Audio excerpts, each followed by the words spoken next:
What's up, guys? How are you? Marie Moon, I appreciate you for being here. Thank you, you guys, for being coming up over there on Twitch, bro. All right. It says we're live. We're live, bro. We're live, dude. Let me just post that link one more time. All right, there we go. Public YouTube, got it. We got some stuff to get into today, you guys. I'm so excited. Dude, I'm so excited. I'm streaming to all platforms. Even Kick, bro. Brit426. Thank you for going to Kick, you guys. The reason I chose Kick, if I'm being honest with you, my friend Kevin is a human. He's the co-founder with Ian Carroll on Buyer and on Web. Kevin's made Who Killed the Scientists, etc., etc., okay?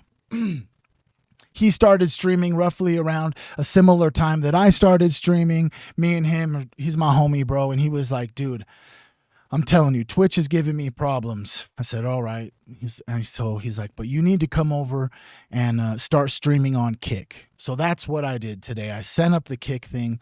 Kick is not owned by any mega corporation. Obviously, it's become a very big corporation, but Twitch is owned by Jeff Bezos and Amazon. And it just seems as if like he's telling me that I'm going to do a lot better on Kick, as well as Kick like cares about the content creators. I get a higher percentage of the subscriptions and the et cetera, et cetera, et cetera. I don't even have the ability to have subscribers yet on Kick. So I'm just growing it slowly, but that is where I'm going to try. I hate to even do this to all the people watching my Twitch, but Twitch is still always going to be here. So if you enjoy Twitch and prefer Twitch and you don't even want to leave Twitch, then you don't have to. But I'm trying to bring all the day ones, all the homies, all the peeps, at least just get them over there to the Kick so that the Kick can start growing and that I don't necessarily, I can start using Kick as well. Because if I'm streaming, bro, shit, boy, I might as well stream everywhere. Shit, you heard me? You heard me? Cheers. All right, so who do we even have up in here? Let's see. If you're depending on what chat you're on, let's see. Dude, we got some people up over here. No one's on YouTube yet. Nobody on YouTube yet. No one on YouTube yet. All righty. We've got, Queen Trip made it over to Kick. Let's fucking go, dude. What's up, Oi Punks? Marie Moon, Brittany, John the Arbiter made it all over to Kick. Yo, let's go. The screen is black, it says up over on Kick. Is that what it says? The screen is black on Kick? Weird. Let me come up over here and hit this. It doesn't look black to me up over here on Kick. You know what I'm saying? It looks great to me. I'm on Kick right now, dude, and my chat is even coming up on the screen. Headbangers, let's go, dude. Okay, maybe you need a refresh Kick, updated. I'm not sure. But Veronica, what is up right now? I'm just telling everybody that I'm on. If you're coming on a live stream on Facebook, you can stay on Facebook. It's whatever you choose, actually. But I've also been streaming on Twitch, YouTube, and on Kick. I stream every single weekday, Monday through Friday, for at least 2 to 3 hours. We talk about a variety of topics, whether that's like the Jeffrey Epstein rabbi hole. Sorry. We talk about aliens. We get into some political stuff because inevitably the secret satanic pedophilic cult that's allegedly running the planet, all of those people are probably involved or influential in the political realm. So it's hard to stay out of politics when you're trying to decode our history and find out who and what and why, how and when. It's just so crazy to be actually, dude, look at the Kick chat is lighted up, dude. Porter's in the house. Menace is in the house. What's up? Queen Trip is in the house. Let's go, dude. But yeah, so Kick, I just started the Kick today. Today's Kick is the very, very, very first day. Cobra Kai, bro.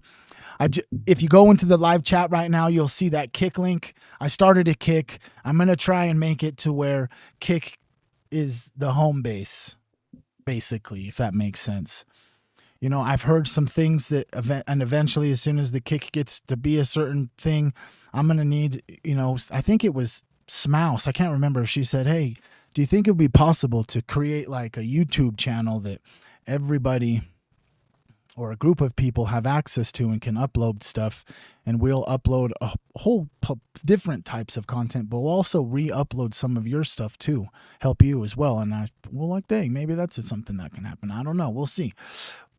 But dang, dude, we got peeps up in here, dude. Let's go, bro. I'm freaking dancing.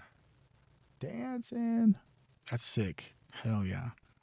Hell yeah. What's up, Facebook? How are you guys? What's up, YouTube? What's up with you guys, bro?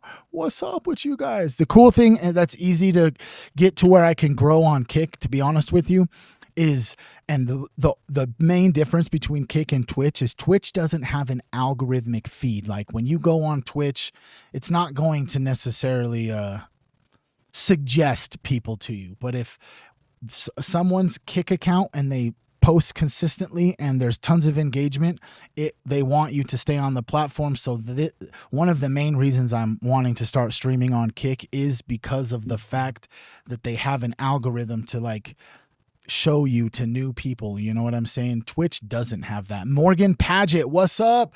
What's up, everybody? We got a banger today, you guys. Today, I'm telling you, we're just letting people trickle on up in here. We've got 11 people up in here on Facebook. If you're on Facebook, if you're on Twitch, if you're on Kick, can we just do a little thing right now and just everybody just comment something that you're grateful for? Let's start today's stream off with a bang. You know what I'm saying? I truly am tremendously grateful that I'm in a position that I can help people that I love, and that I feel that I have the ability and gifts and words and actions to show love to those individuals. There's been some individuals, specifically my sister, you know, like I'm just blessed that she was in a position where she needed someone to help her and nobody was there that could help her. And I was able to go through this whole entire multi-year journey to be able to get into the position where I am in, to be able to even provide that help to her. Oh man, I'm so grateful for that, bro. I'm being honest, bro. Because as being like her being my little baby sister and shit, and I'm like the oldest brother, I'm supposed to be like, I don't know, maybe genetically I feel like I'm obligated to try and offer that help if I can do that, you know. And I'm just so grateful for the ability to be in the position where I am, to be able to even provide that help in any capacity that I possibly can. What's up, Laura? What's up, Adam, Morgan, Veronica? How is it going today? Thank you all. I love you so much for being here. If you noticed on Facebook, there is a link that's pinned to the top of the chat. I just started streaming on Kick today. I only have a few followers. I would love to see you go over there. If you're wanting to hang out with me every single day, live streaming for multiple hours a day, obviously I'm not saying you would be here for all of that, but if you would like to watch and be here on stream, I would almost be able to bet that you probably would like the version that is available to you on a different platform than Facebook, when your phone is in up and down. It's like up and down and vertical. Wouldn't you be able to rather watch a live stream where you could turn it sideways? I mean, at least that's for me, especially when I'm in a position where I'm like pulling up freaking documents and stuff and want to be able to show it to you better. Oh yeah, we got a whole bunch of shit we're going over today about.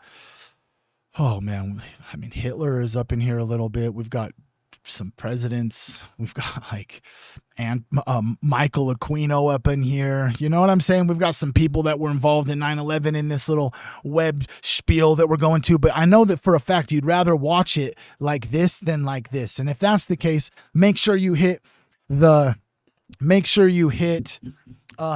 that's pinned to the top of the chat. Okay, it takes you to the Kick, trying to grow the Kick. I don't even know how many people I even have up in here on the Kick. We got some peeps on the Kick. What's up? First stream. We're already at like 10 people. Let's try and make the fucking Kick stream a record. Like the first day, I'm trying to like reach as many people because there were so many people up on there. But you don't have to go anywhere. If you want to stay where you're at, if you want to stay on YouTube, if you want to stay on Twitch, if you want to stay on Facebook, that's completely fine with me. I'm just giving you the information that's available. You have all these other platforms if you would rather watch it on them, or if you already like watch Twitch streamers or Kick streamers, or you already watch a lot of stuff on YouTube. It's all also on YouTube. Tripoverdrip. The only one that's different is Kick. It's trip_over_drip. But yeah. So let's get into today's, dude. We've been live for 10 minutes already, homie. Cheerio, mate. How's it going for you today? You know what I'm saying? You know what I mean? Let's just freaking get into this. Cheers. So let's be honest. If there is something real, bigger, and intelligent behind all of this, then you're not just a person with anxiety scrolling these algorithms. You're a consciousness that was placed in time on purpose. And if there isn't, then all of your pain, all of your love, all of your breakthroughs are actually just chemical accidents. Most of us don't dare to say that out loud. We feel the tension quietly. If you've ever even asked any version of these questions, please hear me now. Is there a God or like a higher intelligence? Can I know that energy or that God-like being personally? Does my life actually matter, or am I just manifesting vibes for content? You can comment, I've asked this in the comments, and let yourself admit that you've been searching even when we've all tried to play it cool, as if these conversations aren't something that loop inside of our heads. Go ahead. I'll wait for your comment. I hope that you comment something so that you can allow everybody else who feels nervous about answering this question see there are other people just like them. So here's the first bomb, homie. In 2024, 2025, most of the Googled spiritual questions were not about money, luck, or success. What do you think they are? The most Googled spiritual questions was, does life have a purpose? Does God exist? Why does God allow suffering? Can I know God personally? Translation: beneath the productivity hacks and the manifestation boards, we are in a world that's quietly asking, what is the point, and is anyone actually here with me in this? Philosophers and mystics have argued about this for thousands of years, but one simple line of reasoning shows up again and again and again and again. Something exists. Nothing can't create something. So at the base reality, there is some kind of necessary eternal something that just is. Now, some call it God. Some will call it source. Some actually have trauma even talking about this word God. Some call it the divine, the field, the ground of being, the all, the universe. Everyone has a label, and whatever your label is, it's exactly correct. Names are human, though. Reality isn't. And if reality itself has some sort of intelligence finely woven into it, if physics, biology, consciousness, love, beauty, and moral intuition aren't just glitches, then you are not just some random side effect. You are like a local expression of that intelligence. Now let's drag manifestation vibes into the light. The law of attraction teaches us that your thoughts and feelings attract matching experiences. It's rooted in new thought and explored in books, YouTube videos, TikTok spirituality. The law of manifestation and attraction is everywhere. But science pushes back. Science says like there's no hard evidence for a cosmic law that directly rearranges the universe based purely on thought. I call bullshit. But that's just my belief. What do you believe? Much of what gets labeled as manifestation, science says is like a placebo, expectation, or like nervous system changed and altered behavior. But that doesn't mean nothing is happening. What we do know is that when you repeatedly focus on something, your brain rewires itself around that focus. Your beliefs change your decisions and your emotional responses. Your decisions slowly but surely shape your life around you. So yes, if you constantly focus on lack and doom, you will act from lack and doom and build a life that matches it. If you focus on healing, possibility, courage, your inner child, shadow work, you will make different choices and create different outcomes. But here's the deeper twist. If there is a real higher intelligence, like a living source, not just a cold field, then your inner self isn't just like a private echo chamber. It's part of the relationship, bro. Manifestation becomes less, how do I get stuff, and more with, how do I align with whatever this intelligence is actually doing in me and around me? Suddenly, the question isn't, how do I hack the universe? It slowly but inevitably becomes, if this source is real, what does it want to express through me? One of the most Googled questions, okay, is this: can I know God personally? That's where the real ache is.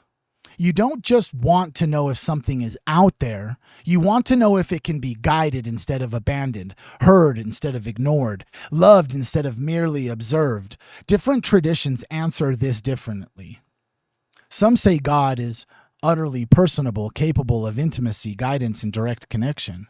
Some say the divine is more like an ocean of consciousness that you merge into. Some say the higher intelligence is impersonal and can still be harmonized with. But notice something, okay? Across cultures, people keep reporting experiences of being spoken to in silence, feeling held in moments where no human was there, synchronicities lining up perfectly, just like breadcrumbs. A sense that something knew me before I knew myself. You can call that projection. You can call that pattern recognition, or you can call it a relationship. Either way, your soul keeps asking for it. So let me say it straight. Talking to you, yeah, the human that's on the other side of this screen. If there is a higher intelligence behind all of this, all of the evidence of order, consciousness, and moral intuition points that way, you're not a glitch. You're a conversation every day. You're either surviving and screaming into the void or waking up and answering the call that's been under everything since you were born. Your questions are not weaknesses, they're doorways. And if this is hitting you in a way that you can feel it in your body, you can comment, I want to know. And let this be the first real prayer, even if you don't even know who you're talking to.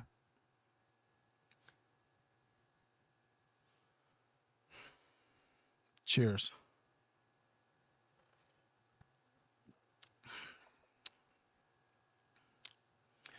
So here's what I need you to feel, not just hear it. You are not ridiculous for still wondering if God, source, or some sort of intelligence is real. You are not childish for wanting your life to matter. You're not gullible for hoping there's a reason you've survived everything that you've survived. You're a human, homie. And being human means you are the place where dust and divinity meet. If there is no higher intelligence, then your love, your sacrifice, your art, your healing, are all accidents with nice side effects.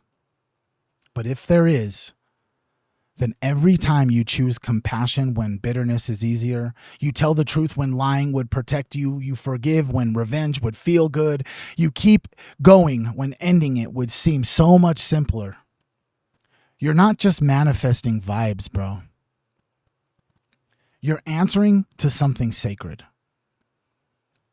You become a local expression of the universe's will that bends towards love, healing, and wholeness.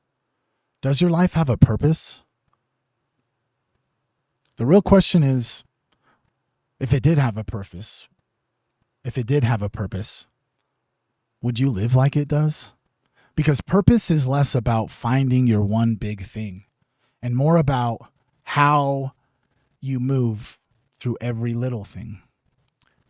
with awareness instead of autopilot, with reverence instead of numbness, with willingness instead of avoidance. If there is a higher intelligence behind all of this, then you have never been alone, not even once. Every pain carried a whisper, every coincidence carried a clue, every survival carried, you're not done yet. So today, don't rush past your own questions. Sit with them like sacred keys. Is there a God? Can I know it personally? Does my life have a purpose? Is there anything or something real behind my desire to manifest more? Let those questions move from your mind like into your chest, bro. Ask them out loud. Ask them in writing. Ask them in silence. And then pay attention to what answers in presence, peace, and synchronicity and love. Because if there is something real, like bigger, intelligent behind all of this, then the very fact that you're asking isn't even random, bro. It's a sign that something has already started talking to you. And with that, I love you, Team Human. Whoo, she boy. What's up? Hey, what's up? What's up? What's up? Let me come back over here real quick. Let me just go like this. Ooh, ooh, ooh, ooh, ooh, ooh, ooh, ooh, ooh.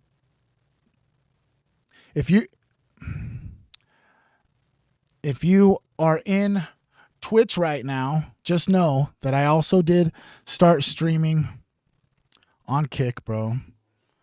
We've moved a lot of people over to Kick.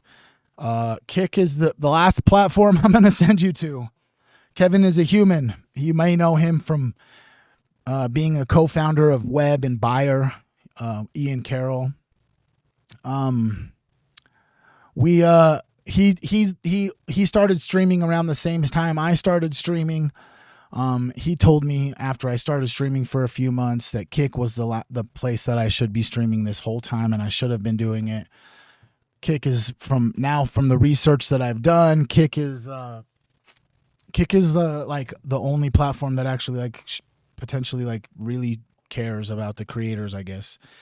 Free speech, and they take care of the creators when eventually it gets to the monetization. I don't even have enough subscribers on Kick to even be subscribed yet. So just know that I pinned it to the top of the chat.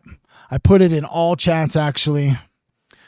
Kick trip _over_drip. We got the Kick chat's fucking lit. Where are you at? Everybody, show off where you're at. We're about to get into some stuff today, boy. We're about to get into some stuff today, boy. Oh, shit, boy. Oh, my gosh, boy. Are you guys ready for this? Where's everybody at? Going back from... oh, dude. Brittany, I appreciate you. No, I have not. I have not been getting my... I'm almost to 1,000 hours watch time. But I feel like I was able to get monetization on Twitch... in like a week, where it's taken me quite a lot longer on YouTube to do it. So I'm still live streaming on YouTube. I'm going to still be posting videos on YouTube, but I'm trying to get monetization on Kick as quickly as I can. Like I said, my finances have been struggling, bro. I've been going through it down over here. So when I was talking to Kevin about my struggles and the things that was happening, he's like, you don't even stream on Kick yet, bro, but you have a pretty good following, bro. If you were just to like start streaming on Kick, you could get monetization pretty quick and at least get a little bit more income coming. Because as soon as I started really going down all these rabbit holes, bro, and this is the difference between a lot of people, I think I'm not going to toot my own horn, but you guys can toot it for me if you want in the chat. Sorry. There's not a lot of content creators that do talk about all categories of things. There's this word called niche. When I started creating content, people were like, you just got to like find your niche and like stick with your niche.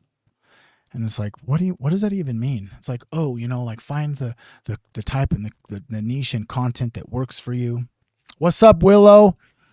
What's up, Kyle, Cindy, Julia, Morgan? Okay, so yeah, this is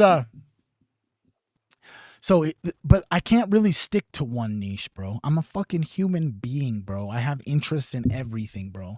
I can go on for days about the poisons in our food, bro. I could go on for days about this Jeffrey Epstein guy. I could go on for days for everything as vibration and frequency and energy and 5G and Bluetooth radiation is fucking up the human mind. I could go on for days about Bigfoot. I could go on for days about aliens. We could talk about the Bohemian Grove and the secret societies. We could even go far back as the Khazarian Mafia and sacrificial blood sacrifice of children. We could go all over the place. And we do go all over the place. So it's quite understandable to me, potentially now as time goes on, why potentially I feel like I'm being shadow banned is because I'm not just staying in one lane. You know what I'm saying? I'm like a fucking 70,000 pound semi truck traveling down all the lanes. Every time I get on live, we jump from here to there. We talk about how your food is poison. I try to give you some inner confidence and spark some inner divinity into you so you can wake up as much as physically possible to realize that the way that the matrix collapses is if we all wake up and remember and become spiritually, physically, mentally, and emotionally warriors, bro.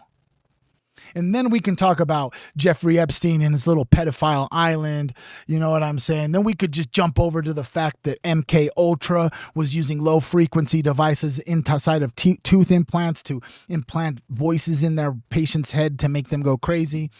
We just go ups and downs and all arounds. We out here. You know what I'm saying? So realistically, I just have to say, before we get into today's stream, I just want to tell you I'm thankful for you, bro. Because if you're here, you guys are the ones that really are keeping my freaking face on the internet, bro.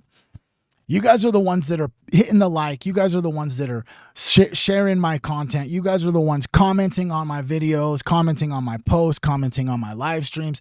You guys are the ones that are helping me fight back from the shadow ban that I know that I'm going through because I'm talking about things that they don't want talked about. And all in between. You know? Ooh, see that? It's got a beep, like a really high-pitched ring in my ear. Right when I said that, bro, is that an affirmation from source? I don't know. And I'm not being facetious. I'm dead ass. I can't really even hear anything. It's so loud.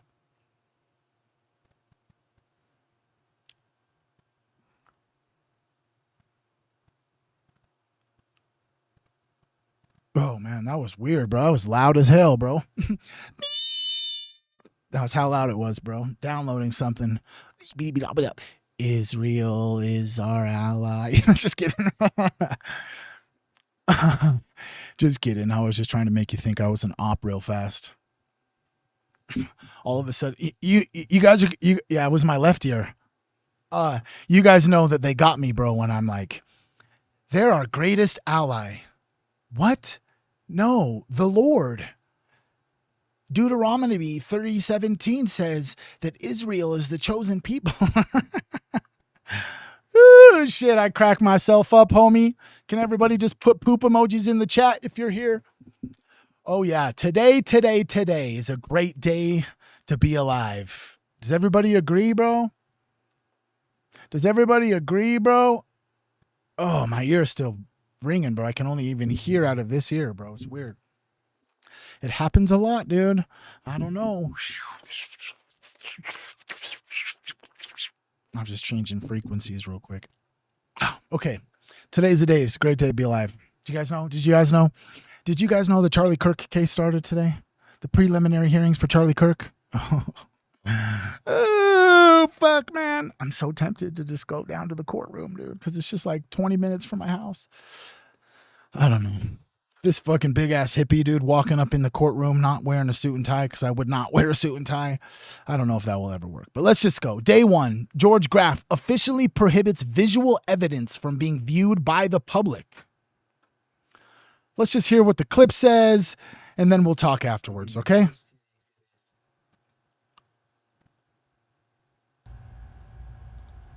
In regards to the exhibits, there is benefit to publication of certain exhibits, but I also do not, and this is going to the camera operator, do not want them to be displayed on TV.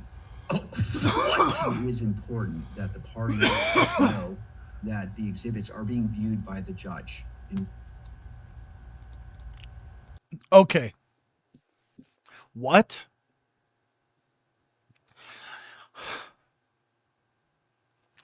Doesn't it just seem so insane? If they couldn't have made it even more obvious that this is a highly sophisticated operation to cover up the truth, then literally the judge telling the courtroom, the newscasters, that they are not going to allow the visual evidence to be seen by the public. Has that ever happened in a court hearing, do you think? Like, for real, do you think that's ever happened? Let's ask Perplex.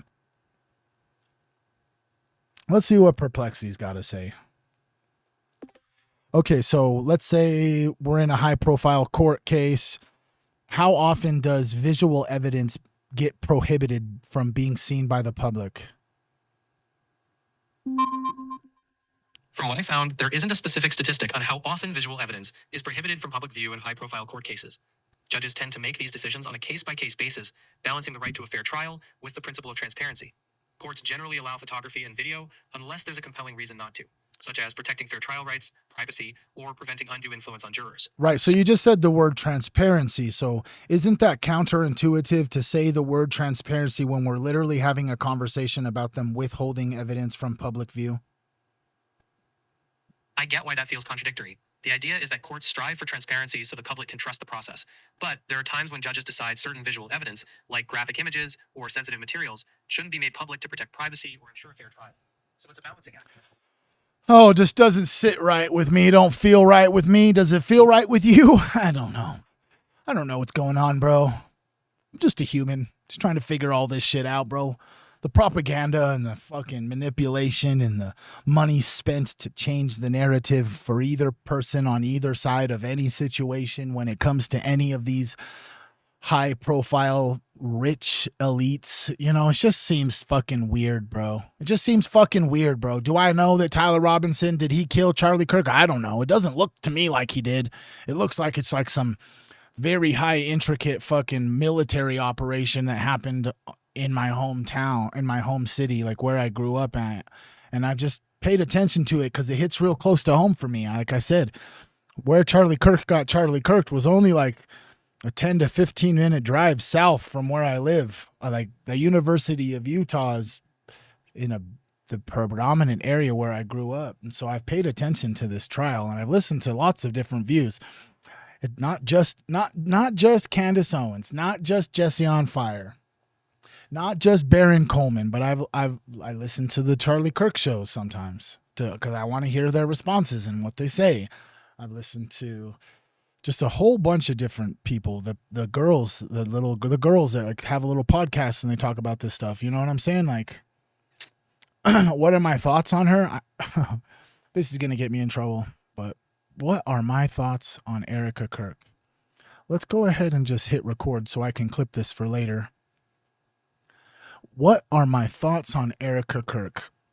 Well, oh man, the layers go so deep if I'm being 100% honest with you. If you understand any of this stuff that has come out recently or done any research into the past about MK Ultra, the Monarch program, Project Monarch, mind control, low frequency vibrations, high frequency vibrations, then it just seems to me as if potentially this individual has been an asset for a long time and is the reason on stage that she's able to like appear to be a completely different person is because that's literally what's happening as the handler or the controller person is changing the frequency that's being emitted somewhere amongst in her consciousness by either using an actual frequency machine or they have hypnotized her through trauma and compartmentalization of her consciousness, which influences dissociative identity disorders to when then they say keywords through hypnosis and these mental compartmentalizations that they're able to bring the most predominant personality up to the forefront or gets to control the avatar based on maybe specific songs or a specific word play, and then all of a sudden she becomes the crying wife, and then they play a specific melody from an old song or something they created, and then all of a sudden the CEO personality like comes up. And mind you, these personalities have been groomed and architected specifically, potentially to be the individual that walked up and went for a job interview and then ended up being this individual's wife and taking over the faith version of his political campaign. Because then now she then just regurgitates this bullshit about Christianity and Zionism and fucking Jesus and all of this stuff to give the facade that she has like some moral backbone to the things she's saying. Because most of us sit here and think, how could someone say what they're saying and then regurgitate God repeatedly over and over again when the perception of that individual is a lot darker and a lot more demonic and a lot like seems almost soulless, but just says Jesus and God a whole bunch. It almost seems like she reminds me of like Kenneth Copeland, the demon that owns the mega church that talks about this, that, and the other, does like drinks blood on stage, talks in tongues and stuff. You know what I'm talking about? That's my interpretation. Am I right? Am I right? Am I wrong? I have no idea. But everybody grieves differently, right? What do you think, bro? What is it that you think? What is it that you think? Dang, we got a gang up in here, bro. Let's see. We got 5 on YouTube, 6 on Facebook, 3 on Twitch, 6 on Twitch, 9 on Kick. Damn. You can hear it. Hell yeah. I don't know. Screen celebration. What's up, dude? Where's everyone at? Y'all agree with that? Can you guys agree with that? Yes, no, maybe so. Wait a second. Dang, I got it ringing again in the same ear. Twice in 20 minutes, bro? Weird. 2 downloads in fucking 20 minutes?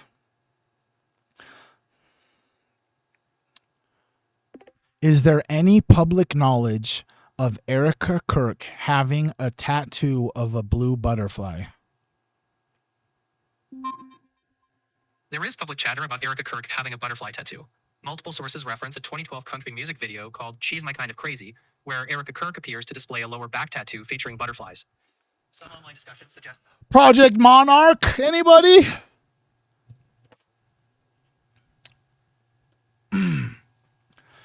Anyways, let's just finish what this judge has to say. Real time and in open court. However, what I will do is have the monitor placed against that wall to reduce the possibility of it being broadcast. And so this is going to make everybody 10 times more suspicious if they do it this way. And not, in regards to the exhibits, I don't know. You tell me, bro. Let me fix this real fast. Dismiss. Click here. Go here. Click this. Sorry. Click that. Edit this. Click here. Change the image. Put this here. Put that there. Let's save that. Okay. Now the image on. Now.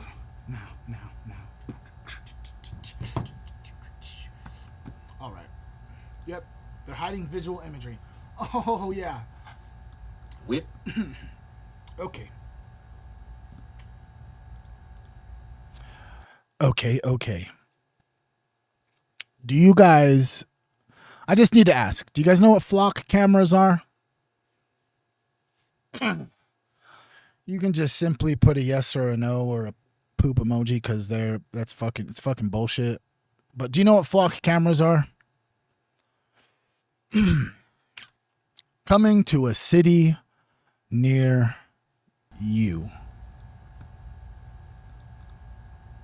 Cameras everywhere in that town. You can't get a breath of fresh air in or out without us knowing. Chrisana Elzer learned the power of Flock firsthand. You were in town from 11:52 until 12:09. Exactly.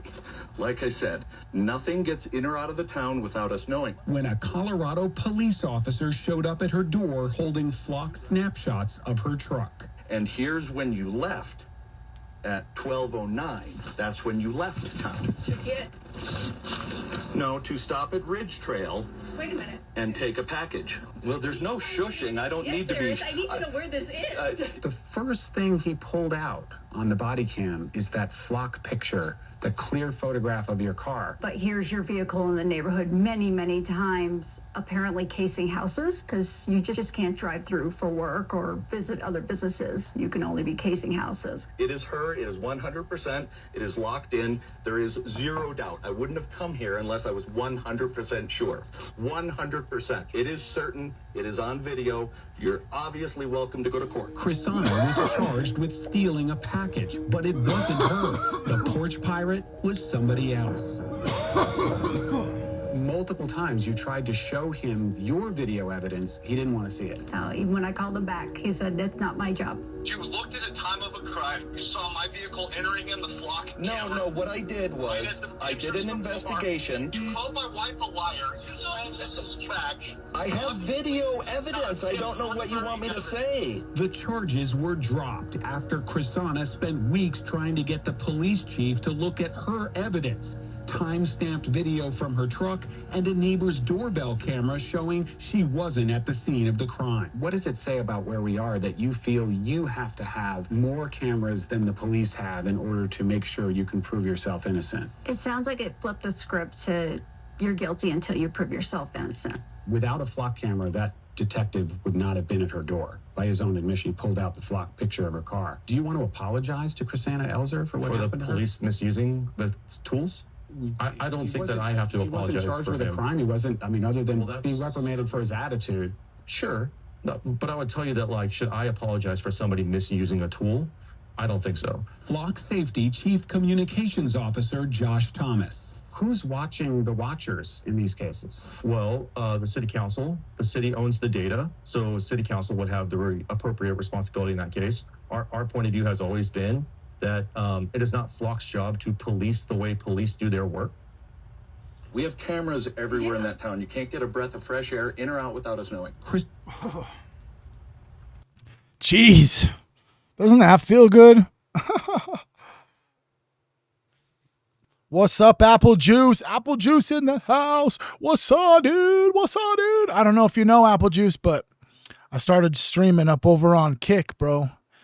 I think it might be still pinned to the top. No, it's not. I'm on Kick. Started streaming on Kick today for everybody who's up in here. I'd love to have you at least come over to the Kick and give it a little bit of at least a follow, bro. Kevin is a human told me to go to Kick. So we're on Kick, bro. We're on Kick. We got a whole bunch of people up over here on Kick. You can probably see their chats on screen. But yeah, they're coming, bro. They're already here. The cameras, they're everywhere. They know exactly. Exactly. They know exactly when and where you are at. Everywhere you go. And wait, the city council has the data? Oh, that's why they're probably building data centers so that they can compute all of the data for every single person on the planet. Is that too far-fetched? What do you think, bro? What is it that you think?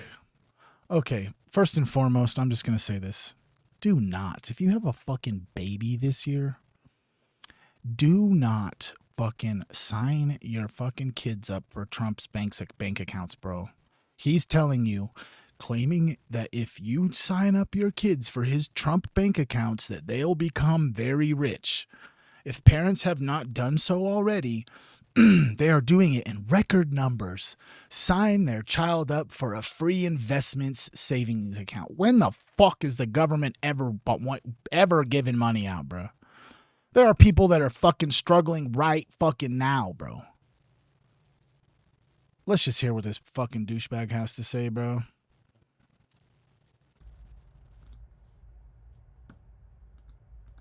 If parents have not done so already, and they are doing so in record numbers, they should go right away to trumpaccounts.gov and sign their child up for a free investment savings account. And again, a lot of people are people that are uninvolved in terms of they don't have the children, but or their children are older, but they're putting millions and millions of dollars into the accounts of poor children, financially poor children. And the parents can't even believe what's happening. So it's an amazing thing. But parents, loved ones, churches, and generous companies and individuals will be able to contribute funds to these accounts to grow throughout the child's life. And again, if we have a good market like we do now, they're going to become actually very rich. They'll have hundreds of thousands of dollars. Think of that. Think of it, a child that has no money can have hundreds of thousands of dollars. Come on. Come on. Come on, guys. Hundreds of thousands of dollars.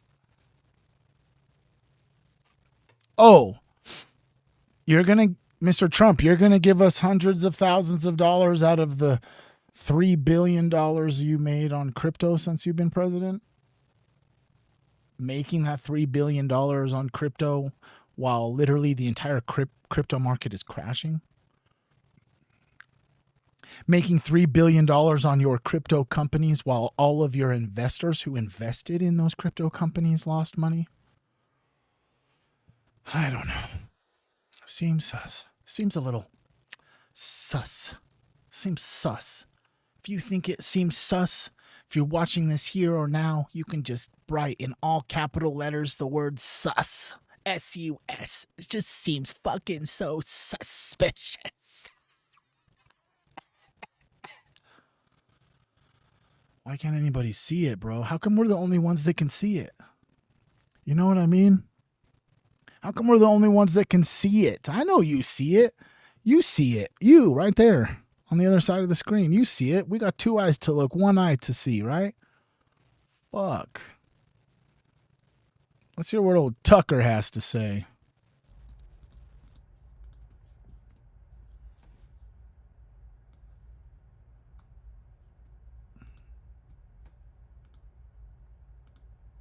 Why won't it play? The big question is not, was there blackmail? Yes. The big question is not, was there blackmail? Yes. Was there sex with minors? Of course. Was there some kind of weird religious practice that we would describe as witchcraft? Oh, yeah. But the bigger question is, like, what was this? It's clearly an informal governance body over what the rest of us consider the authorities, which is to say governments, nation states. That was just a perfect little segue, right? Because what I've got for you guys after these clips, okay? The big question is not... What I've got for you after we look at just a few more clips, I've got this web I pulled up that just talks about like the unholy alliance and like the gods that these individuals, these government, these high prominent, evil, demonic seeming people, if God isn't real, then why do these people believe in it? So, you know, we're just keeping today really about God. If you've been here for most of this live stream today, the mindful message in the opening message today was about God. It's all really about God. Are we in a spiritual war right now? And when I say spiritual war, do you believe that it's demons and angels? Do you believe it's like good and evil? Do you believe it's like Jesus and Satan? Any one of those beliefs is right. We don't have to say the same words to display the same message, right? It is the spiritual war. Why do you think it seems as if if I said the word sin, S-I-N, the word sin, what does that word mean? I'll wait. At least someone can comment. what does the word sin mean? Everybody knows that word. If you're an adult, you've heard the word. The word sin is like a moral transgression, right? It's not a sin is something that you do that negatively impacts your soul. Okay, so with that context, if we're saying it in that context, okay, if we've set the groundwork that sin is a negative thing, it could be a thought, could be words, could be an action, could be an energy, it could be an intention that takes away from your soul. I won't even say negative. We could say takes away from your soul. Then how come it seems to be that all of these extracurricular activities that humans can indulge in, we could label them as sins, and it seems as if all of the sins are on the table? It could be pornography, could be making an OnlyFans, could be gambling, it could be drinking, it could be drugging, it could be slaving away, could be the bread and circus of sports, could be all the things, which inevitably they're trying to, if you are engaging in the bread and circus of sports, which I fall victim to. I'm obsessed with basketball. I have been since 1996 when Michael Jordan played the Utah Jazz. Okay?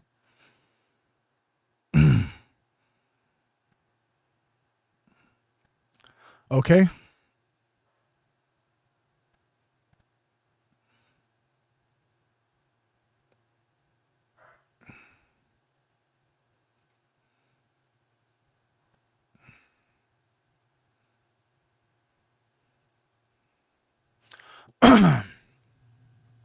What's up?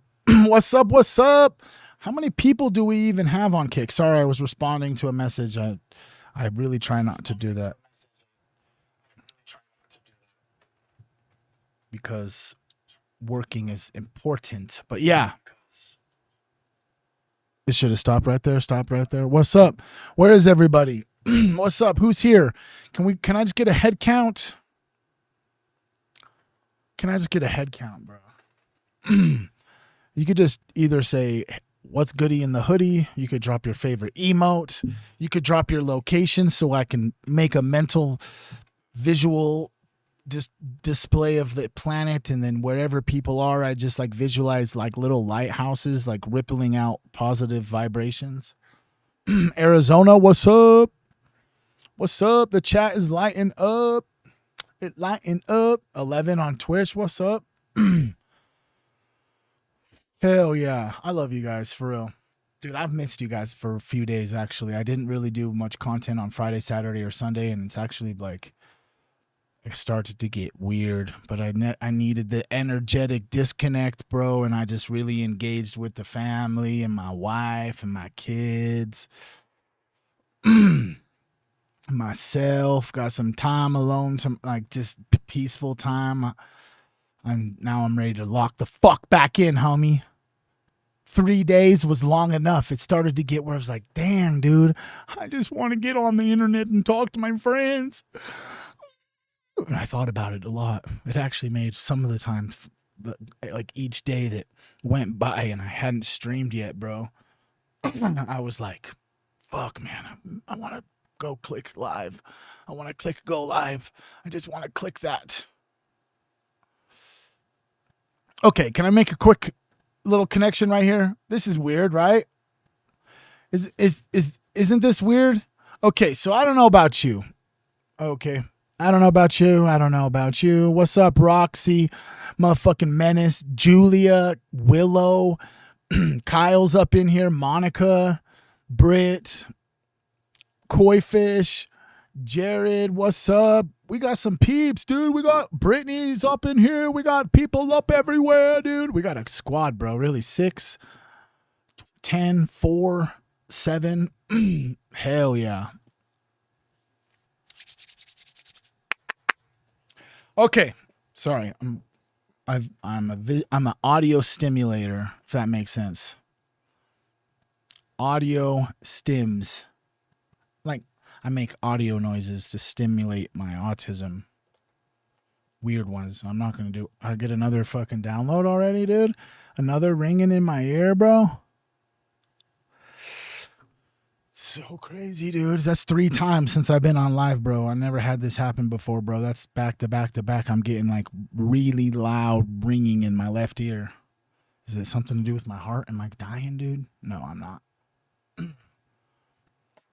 I do gotta do this though.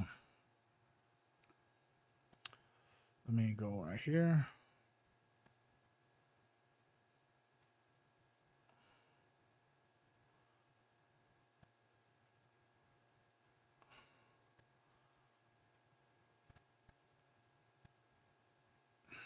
What's up? What's up? What's up? Here we are. Here we are. Here we are. Here we are. Okay. Isn't it weird? So like if you let's say one of your I don't know. I don't really know how to lay the groundwork for this, bro. Charlie's parents arrived to today's fucking preliminary hearing without Erica. It just seems weird to me. I'm just pointing this out, bro. I don't know why. I feel like I have to point this out. It seems super weird that they wouldn't arrive together. Now, it seems weird that Stacey Sheridan is with the Kirks, but they didn't show up with freaking Erica. Here's a video right here. Erica showing up by herself, Provo, Utah. I don't know. It just seems sus, bro. Seems sus to me, bro. Just wanted to bring this up, dude. I just wanted to bring this up, dude.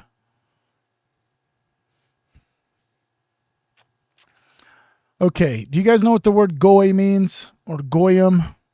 You can just do whatever you do in the chat. But do you know what the word goyim means?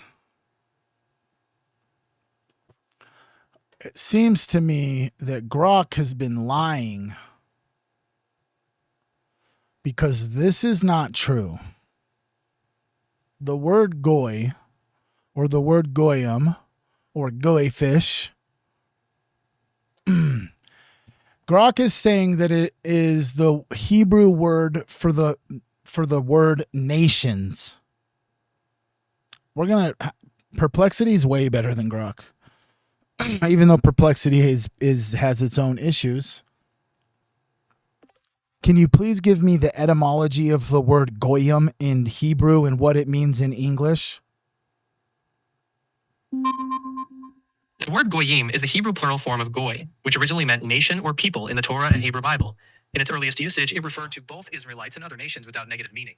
Over time, goyim became associated specifically with non-Jewish people, essentially meaning Gentiles or non-Jews in English. Nowadays, it's used as a descriptive term for a group of people who are non-Jewish, though in modern contexts, it can sometimes carry a slightly derogatory tone. Okay, so in normal, I guess, Hebrew, it meant nations, like Jewish context for non-Jews or Gentiles, but specifically where goy or goyim become a terminology for people who are non-Jews or less than Jew, is in the Talmud, right? From what I found, the word goy began as a neutral term meaning nation in the Hebrew Bible, applied to both Israelites and other peoples. It's in later rabbinic literature, starting around the 1st and 2nd century CE, that goy and its plural goyim took on the meaning of the absolute other, referring specifically to non-Jews. That shift is associated with rabbinic writings rather than the Talmud specifically, but the Talmud forms part of that broader rabbinic literature. Essentially, by that time period, the term had evolved into a category that defined non-Jews in a binary sense. Okay, so how many years has it been since goy became non-Jew? The shift in meaning of goy to mean specifically non-Jew is generally placed around the 1st and 2nd century CE, when rabbinic literature was developing. So how many years has that been from till today? Since the shift happened around the 1st and 2nd century CE, let's estimate from roughly 100 CE to today. That would make it about 1,926 years since goy became commonly used to mean... Okay, so what they're trying to say is the popularity that's arising on the internet of these people and everybody bringing up the fact that the word goyim is in the Epstein files and in literature that's Jewish literature. And it literally means non-Jew. It's used predominantly in a derogatory term from the Jewish people, categorizing everyone who is non-Jew as goyim, and they believe that they're subhuman. But because of the rise in this word becoming more popular, it seems as kind of crazy to me that the AI bots have now switched their view into it supposedly that it doesn't mean cattle or it doesn't mean subhuman non-Jew. It means nations. And it's just like you got to have your discernment. Everybody who's in here knows what it means, right? Everybody in here knows what it means. Shit, dude. Oh yeah, did you guys hear about this stupid shit, bro? I didn't really know. I don't know a whole lot about it. I only seen a few different things, but it blew up all over the internet. So I'm going to ask Perplexity to give us some information about what happened, because it seems insane to me. From what I understand is that the president called the fucking person who runs FIFA, or the league that runs the soccer World Cup. He called him, and all of a sudden after Trump's call, something controversial happened where a player was a calling or something was overturned or something.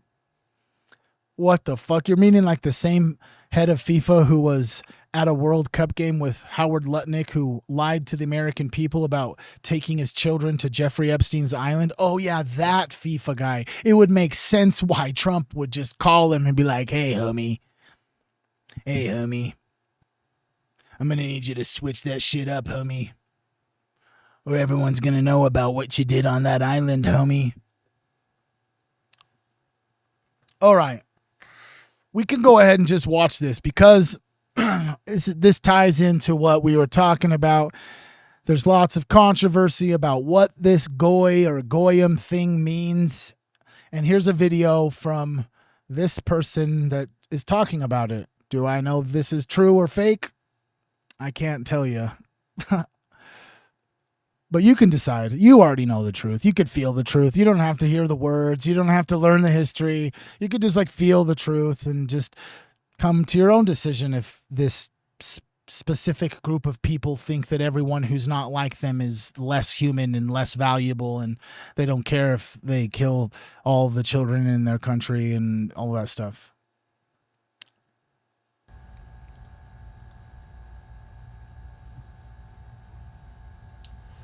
Whoop. Part of their religion. Oh, that's right. It's a part of their religion. Sander in 54B. A Jew may have sex with a child as long as the child is less than 9 years old. We could just stop there. Yep. That's in the Talmud. We don't got to go very much further into that. You got eyes to see? Oh, fuck. We're dealing with demons, dude.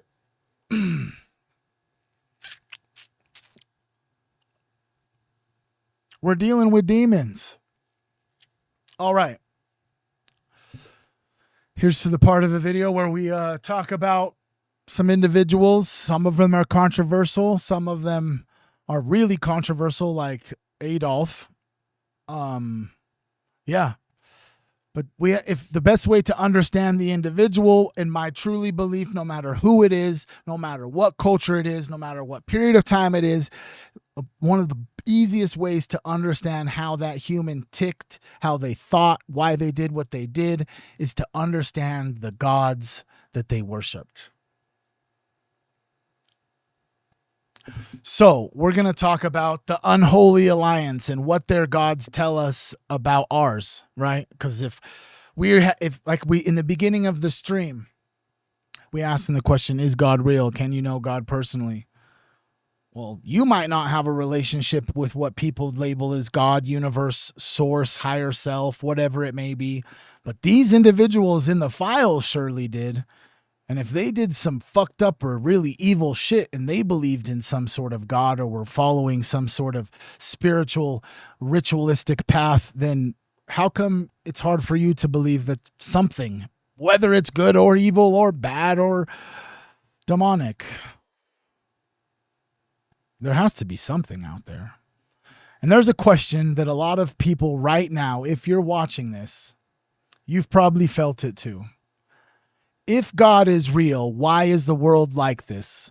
Why do the darkest people rise to the top?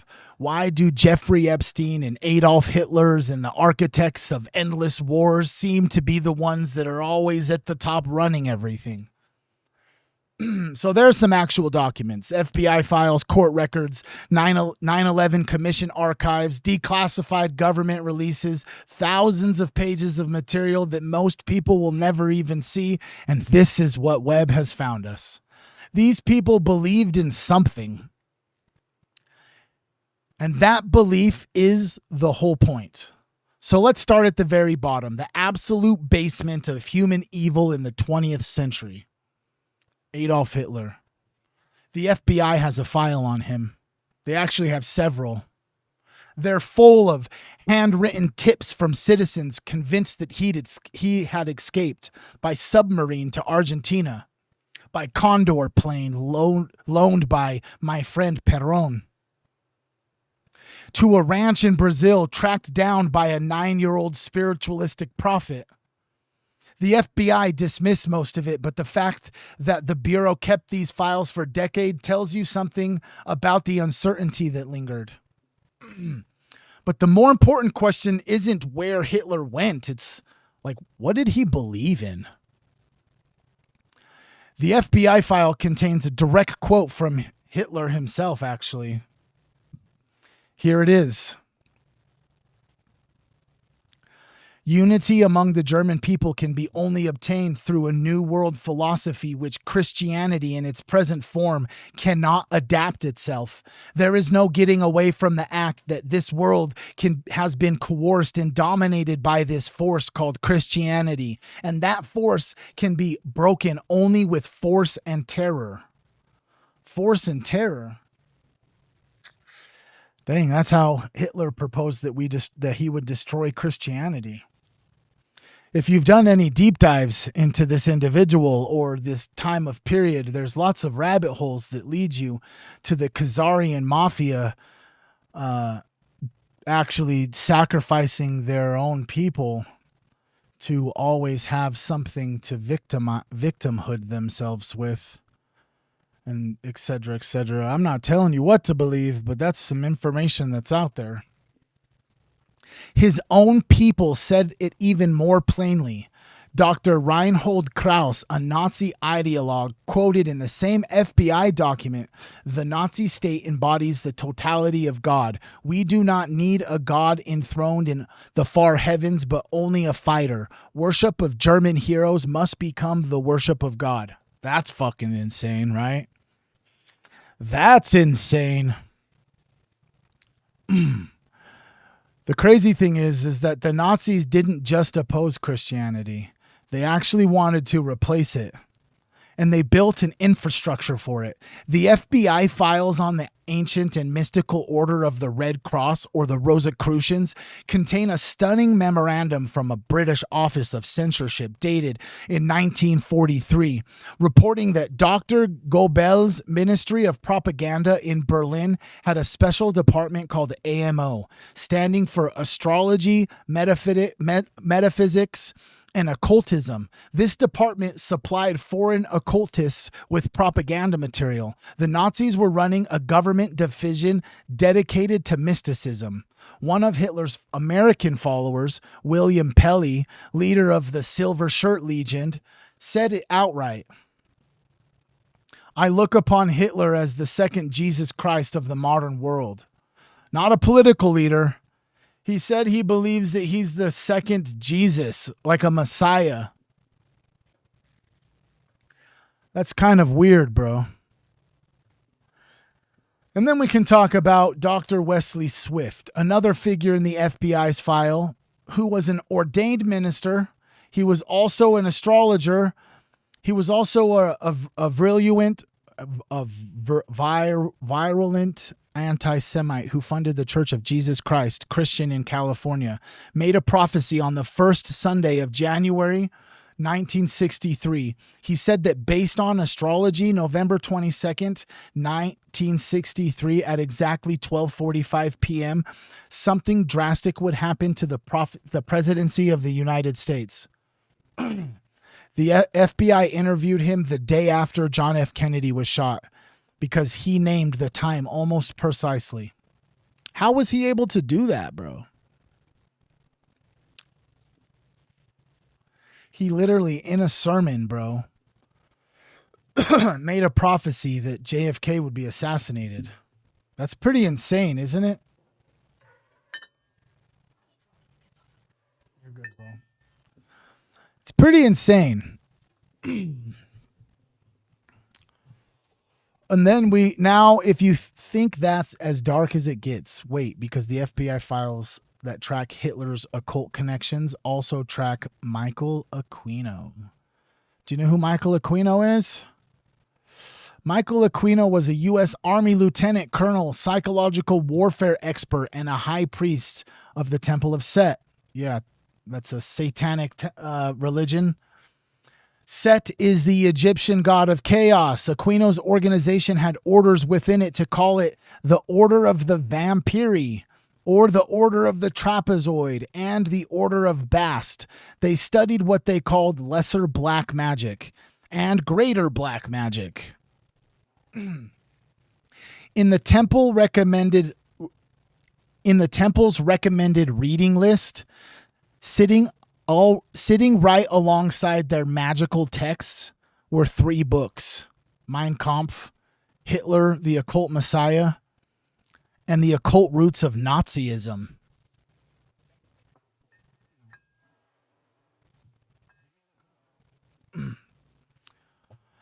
I love you. The same FBI file notes, many of the techniques pioneered by the Nazis continue to be used and abused, generally in the superficial and ignorant fashion, by every country in the world. What the fuck? Aquino was invested for child abuse linked to satanic ritual activity. The FBI report mentions that organization called the Sex Maniacs, a group that molested children and was tied to the Temple of Set. And Aquino was a Pentagon man. He served on the National Defense University. Then we have to get into John Whiteside Parsons, who was the rocket scientist who co-funded Jet Propulsion Laboratory and the man who also helped make the work at NASA even possible.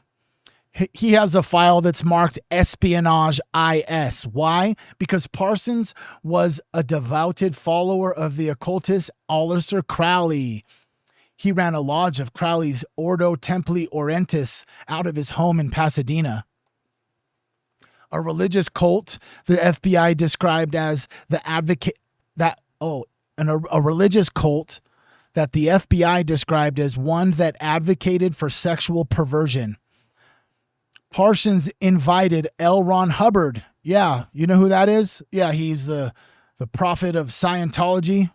The founder of Scientology, into his occult circle where they performed what they called the Babylon working, which is a magical ritual to incarnate a goddess on Earth. Wait a second. A guy that worked at NASA summoned a goddess on Earth with L. Ron Hubbard, the founder of Scientology? Clearance for classified information was denied to Parsons because of his occult membership, and yet his rocketry work formed the foundation of American space exploration. They're like, yeah, we definitely got to fake the moon landing if we don't want them to find out we summoned a god. Oh, what the fuck, dude?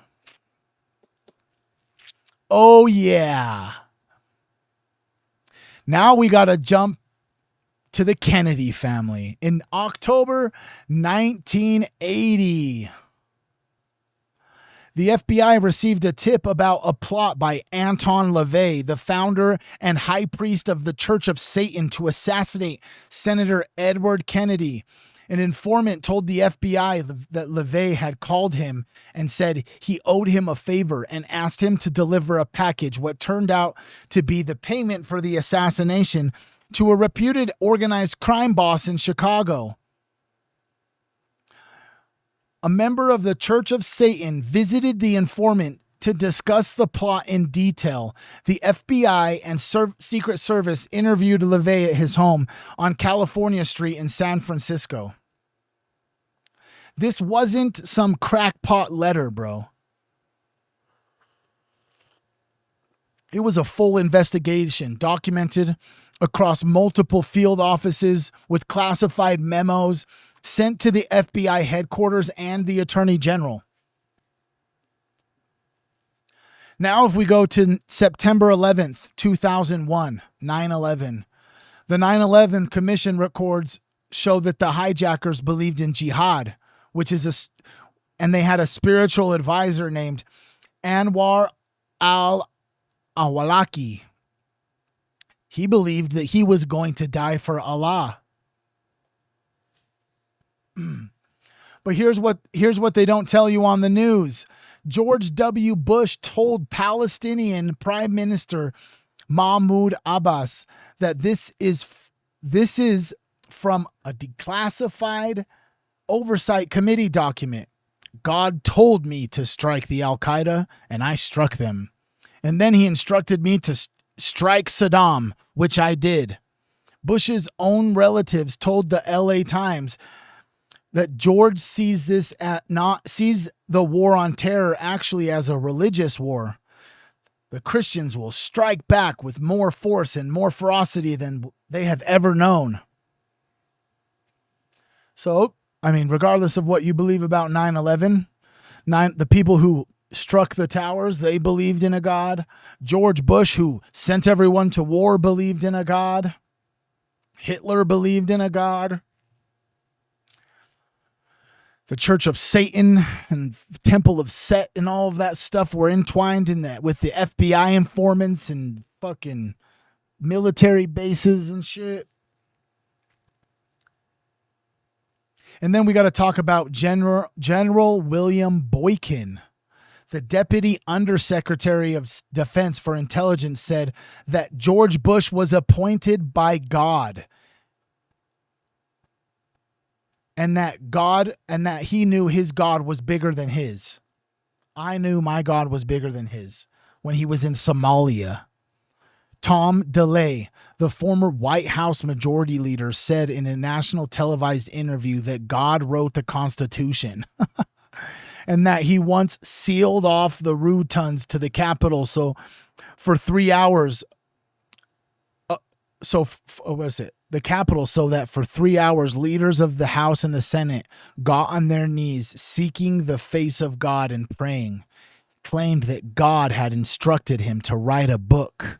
He said Jesus destroyed Satan that so we could be free, and that it is manifested in what is called the Constitution.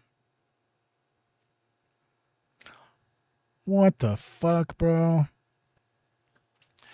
Ronald Reagan talked about God.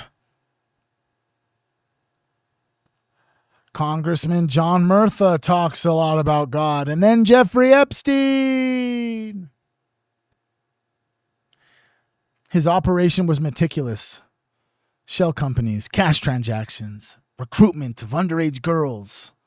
He reportedly called himself atheist, but the networks around him in the FBI files on the Church of Satan, the Temple of Set, the Church of Thelma, and the Rosicrucians all sit in the same archives as the Epstein investigation.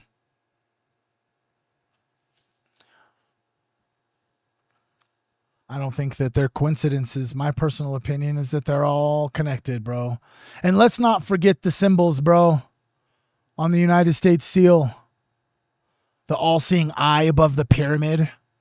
Norvos Ordo Secularum, or the New World Order of Ages. The FBI files trace this directly to the Order of the Illuminati, bruh, which was founded on May 1st, 1776, with the pyramid representing the conspiracy for destruction of the Catholic Church and the establishment of the One World Order, and the eye representing the terroristic Gestapo-like espionage agency guarding its secrets. All of these symbols are on our dollar bill, bro. So here's the thread. From Hitler, who wanted to break Christianity with force and terror while his propaganda ministry ran a department on astrology, metaphysics, and occultism, to Wesley Swift, who accurately prophesied JFK's assassination, to Jack Parsons, who was the NASA rocket scientist who performed Crowley's sex magic rituals, to the Temple of Set, whose high priest served at the Pentagon, to Anton LaVey, the high priest of the Church of Satan, who FBI investigated for plotting to assassinate a U.S. senator, to Ronald Reagan, George Bush, Tom LaVey, to the 9/11 hijackers, the congressman accused of satanic rituals on the crash site of Flight 93. None of them are atheists, bro. None of them are atheists. The powerful may say that they don't believe, but their actions, their networks, their symbols, their secret files, it all tells a different story, bro. Hitler believed in providence. The Nazis built an occult apparatus. The rocket scientist who launched America into space was also performing Aleister Crowley's sex magic. Then we had a Pentagon employee who was the high priest for the Church of Set. The Church of Satan is in these files, bro. They all believed in something, dude. And if the darkest people in history believed in something, then what they believed in must be real on some level, bro. You don't organize a government ministry around a fiction. You don't build rocket science on the foundation of sex magic. You don't risk your eternal soul for something that doesn't exist. The question isn't if God exists. The question is, which one are they serving, bro? Because the evidence is clear. They believed in something, bro. They've always believed. They've built empires around these beliefs, wars around these beliefs, trafficking networks around these beliefs, occult orders, intelligence agencies, secret societies around these beliefs. The files are full of them, thousands of pages of men who had every reason to be atheists, but they believed in something. And if they believe, then there's something real on the other side of that belief, something worth killing for, something worth dying for. And we can see it's sick, it's disgusting, it's demonic, it's evil. So if they believe on this side of something, Team Human believes something else. We're the opposite polarity of that, right? Whose side are we on? I'm on the side of God's. Light, love, laughter, joy. Kids, like children's innocence is like God essence. Nature, vibration, frequency, humans, animals, plants. I love you, Team Human.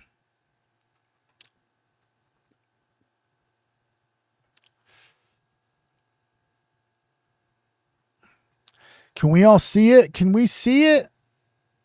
I mean, come on, bro. They believed in something, homie. They believed in something, bro. Okay, so now that we're here, let me just bring you up over to the web. Let me just bring you up, bring you up over to the web. We'll go like this. Let's just prove it right here with web. As you can see here, I'm only pulling information from data right here from Christianity, Islam, Buddhism, Hinduism, and Judaism. That's the thing about web that makes this cool, is that it's not going to hallucinate and give me some bullshit answer. It's only actually going to pull from the spiritual text that I've uploaded it into the data set. What does the word goyim mean? we're just going to ask all of this religious texts. We'll just find it out ourselves. We don't need the internet to tell us what it means. We have the religious texts in front of us. Not necessarily right in front of us is the book, which actually have the Bhagavad Gita. I've got the Torah, the Catholic Bible. We're getting some more spiritual books up in the house, you know what I'm saying? But let's just go ahead and ask.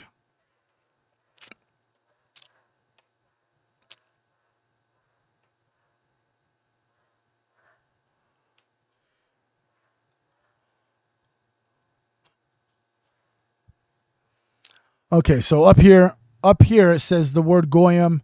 It does, you know what I mean? It does mean simply nations or people, and the meaning shifts drastically depending on the context.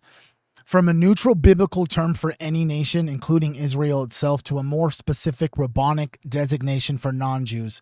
We went over that when we asked the question from AI, and it said around the 1st century it actually changed from meaning nations or people to specifically predominantly being used as a word for means non-Jew.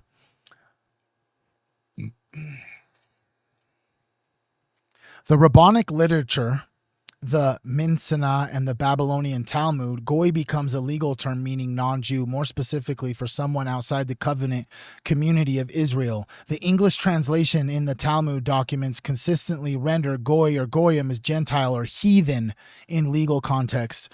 This shift is significant. The Talmud excessively discusses legal distinctions between Israelites and the Gentiles. This is where the difference is, okay? I'll show you, Richie Rose. Give me 1 second, player. Let me just pull up this document.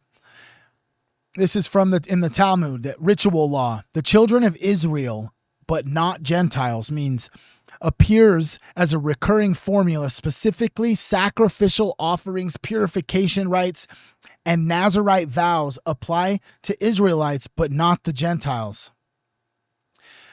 In civic law, differential liability. If an Israelite ox gores a Canaanite ox, basically if a Israeli's or ox kills one of a goy's ox, the Israelite is not liable.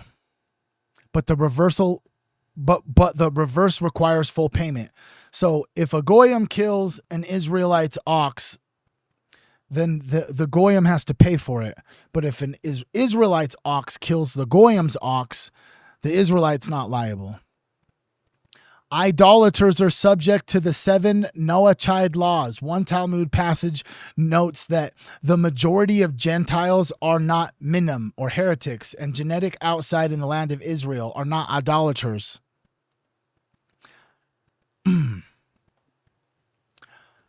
The Zohar introduces a mystical layer, the mixed multitude, Gentiles who intermingled with Israel and at the Exodus are described as the leaven in the dough that delays Israel's redemption more than the other nations. So basically, the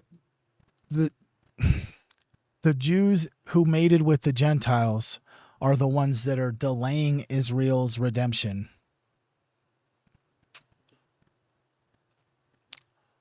Today, the reason, Ricky, let me just show you, okay? Where's my Twitch web at? Let me just show you.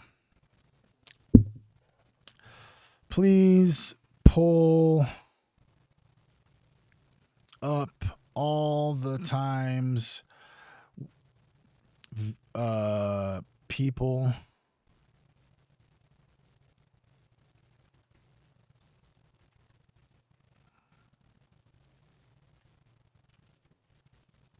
we'll just pull it up right here. Please pull up all the times the word goyim was used. It's going to specifically look probably in the Jeffrey Epstein files.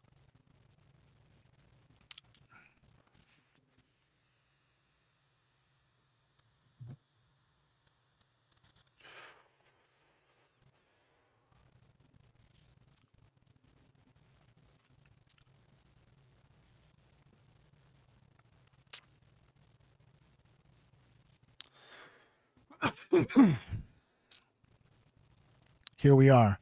Who's here? What's up? We got 10 on Twitch, 2 on YouTube, 3 on Facebook. I don't know how much is on Kick. What's up? What's everyone doing, dude? Check this out. So there's some email conversations in Epstein's circle from 2009 to 2017. The most concentrated cluster comes from Jeffrey Epstein's email correspondence, which, let's see, the first one is Epstein to Roger Schenck. Let the goyim deal in the real world. This is the way the Jew makes money and made a fortune in the past 10 years, selling shorts and shipping futures. Let the goyim deal in the real world. Schenck replied, how Jews make money I understand in the blood, and referred to Epstein's earlier framing as coming from a polite goyim.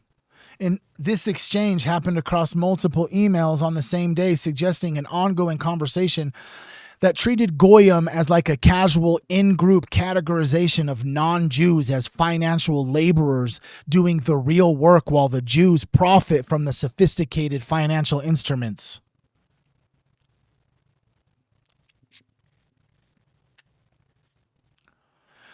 The goyim in general know how to have a good time. This was from Barry Zelen to Jeffrey Epstein. February 3rd, 2010. Zelen wrote Epstein from Palm Beach describing a scene at the Colony's Hotel Club 10. The goyim in general know how to have a good time. I like to watch, so Palm Beach is fun. Zelen frames himself and Epstein as observers watching non-Jews entertain themselves, positioning themselves outside of the group that they're describing. Epstein to an unidentified recipient who is likely Joshua Fink. Undated around High Holy Days, a highly personal, emotionally charged message. Your mother said it would be in your interest if you did. You know why? Ask why you should be ashamed. It's simple. You just behave just like the goyim. You do not have any respect. The recipient responds, and why you keep bringing up Jewish things? I don't get it either. At least for the goyim, Joshua to LHS, Larry Summers, December 9th, 2017, in discussion about tax loopholes, Epstein writes, I don't know why. They did a great job of closing most, at least for the goyim. Summers, then a Harvard professor and the former treasurer secretary, had been asking Epstein for examples of tax benefits to use in the Secreed he was writing. Epstein answers implies there are still special tax treatments available, just not for goyim. This is why the word goyim is predominant. You know what I'm saying? We're less than them. Jeffrey Epstein and his network didn't care about the goyim. Epstein to John Brockman. March 18, 2014, after a dinner at the TED Talk, the guest list included Jeff Bezos, Sergey Brin, Larry Page. Your goyim dinner was amazing. Thank you very much for including me. Where are the Jews at? Yep, right from his mouth. Where are the Jews? Epstein's associate, Harry Fish, a brief chat exchange where one person just types goyim at 3:45 p.m. and Harry Fish responds with joking references to buying Teflon for someone named Woody, a throwaway line, but notably the word was enough to function as a standalone reference to the circle. Schweird, it's smeared, it's weird, it's weird. What's up, dude? What's up, dude? What's up, dude? Who's here, bro? What's up? Oh, where'd it go? Oh, where'd it go? Oh, where'd it go? Dang, we're up in this motherfucker today. We went in today. What's up, guys? Mm-hmm.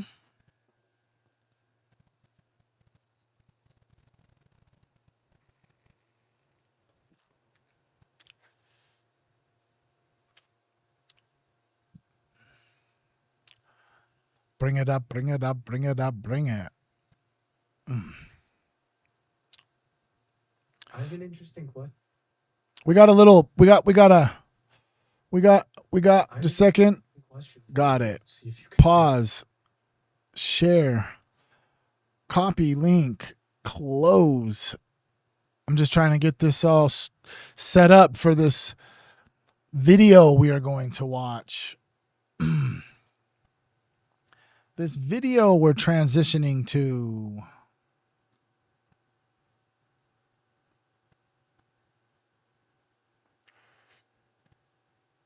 How's everybody doing? What's up, guys? What's goody? I have an interesting. Oh, it's only 17 minutes? Ooh.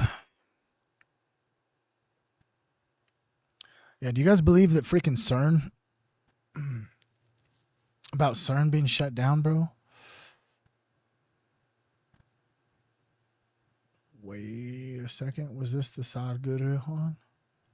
It was. So we're going to go here to this one, post that one, click that there, click that there. I have an interesting. Let's come up over here and see what's up down over on yonder. More Trump impersonations. I can't do a Trump impersonation. I'm not good at Trump. I don't know if I can really do impersonations. I didn't have sex with the children. I don't know. Yeah, there's new Mandela effects and shit. We'll look into that afterwards, actually. Let's see this real quick. Melissa Clark sent me this video. Let's just go ahead and just run it, dude. Let's just run it, dude. See if you can figure it out. I've been interested. See if you can figure it out. What do Ted Cruz, Joseph Gordon-Levitt, Taylor Swift's former record manager, Elon Musk, and Thanos, yes, literally Thanos, have in common? The answer? Well, they were all in a certain set of files. And I'm not talking about the Epstein files. I'm talking about the Peter Thiel files. Yes, they do exist, aka dialogue. What is dialogue? What am I even talking about? I'm not even joking when I tell you that this is a secret society of transnational elites that's been run by Peter Thiel for the past 20 years. And the only reason we know about it now is because it was exposed in a recent hack, which also just so happened to reveal a huge list of hundreds of names of people associated with this organization. And be sure to watch till the end of the video because some of these people are genuinely going to surprise you. It's insane. Now, I'm sure some of you probably think I'm crazy right now. You probably think this is something. Okay, so we're just going to ask. We're just going to ask. We're just putting it out there. Just putting it out there, dude. Who knows about dialogue? Who knows about it? Do you guys know about it?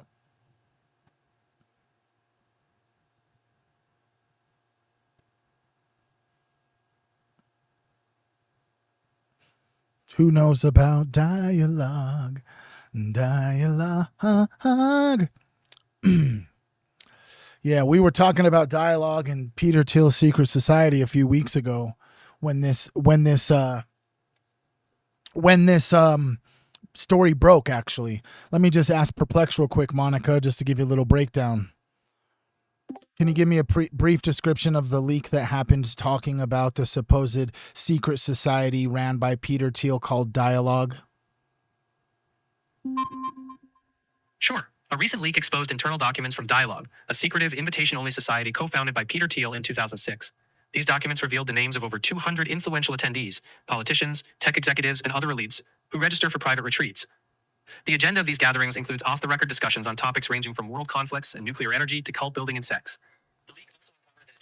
All the way to cult building and sex, he said. Perplexity said.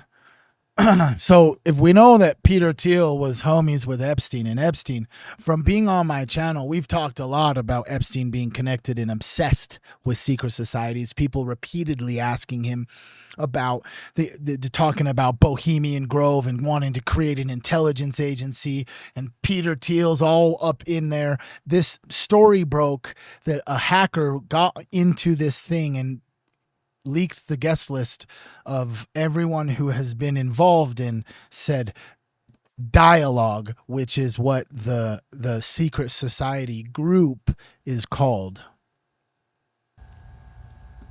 Kind of absurdist conspiracy theory of a tinfoil hat's wildest dreams. That's me.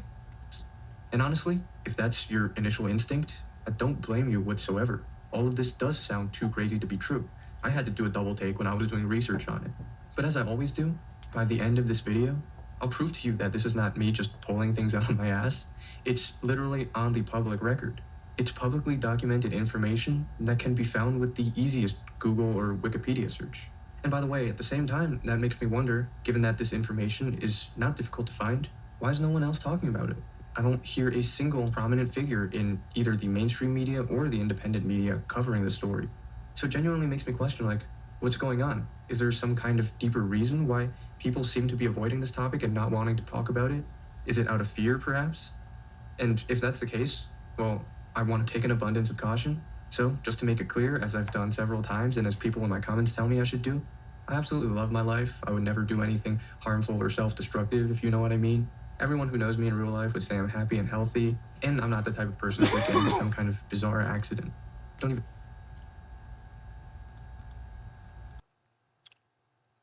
I will also regurgitate that same message. I talk about a lot of crazy shit that gets so insane to me to where I feel a lot of times I have to do this. I love my life. I love my children, being a dad and doing this experience called life with my wife and being a content creator and getting on these live streams and just being a human. I love it. I don't really do anything. I really don't. I don't do anything else except for be a dad, be a husband, and create content. So I would never self-harm, never self-exit. Some of this stuff gets crazy, bro. The purpose of that freaking secret society, obviously, is that behind the scenes, while nobody's looking, they're all going to secret retreats, invite-only retreats, and then making decisions that affect the entire planet. These dialogues is not just in America, it's internationally across the entire world, bro.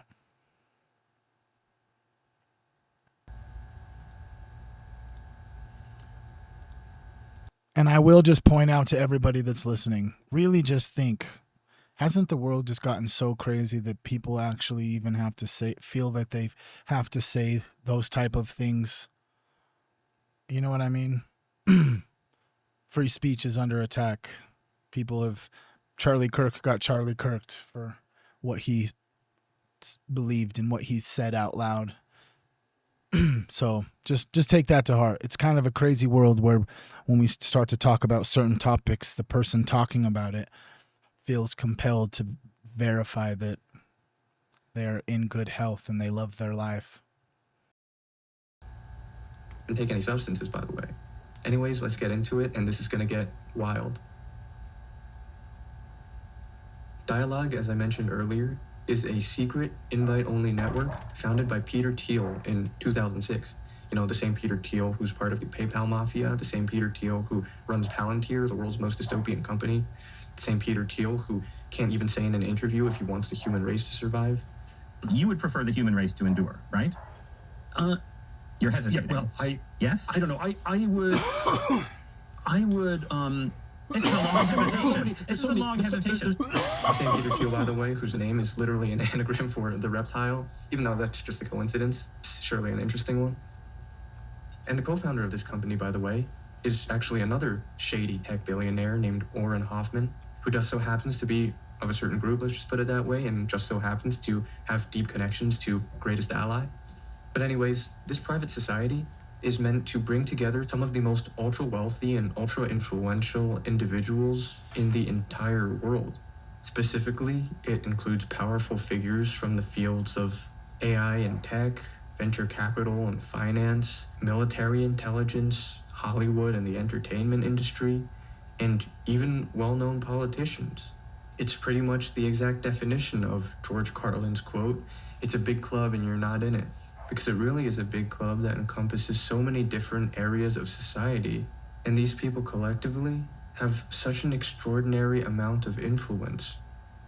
It's a vast global network of elites, and that combination of words would have been seen as a conspiracy maybe 5-10 years ago, but this is all, again, publicly documented on the front page of the internet.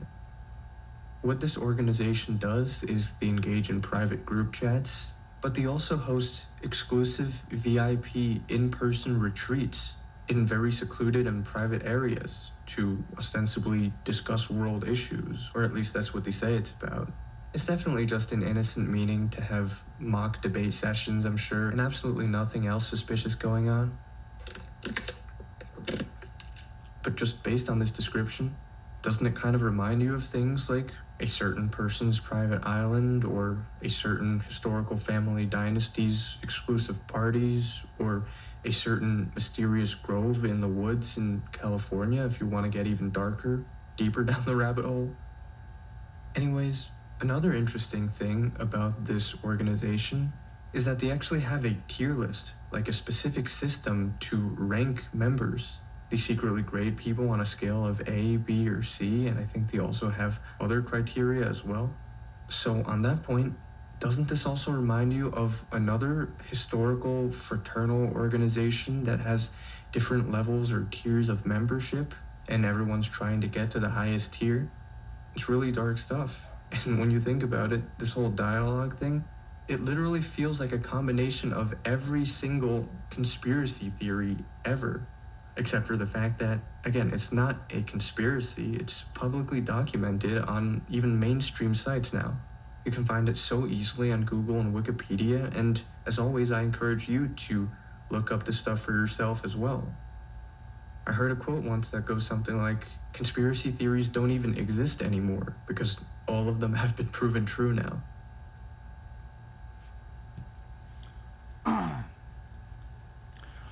Well, let's go ahead and just do that, right? Do you agree? Do you agree?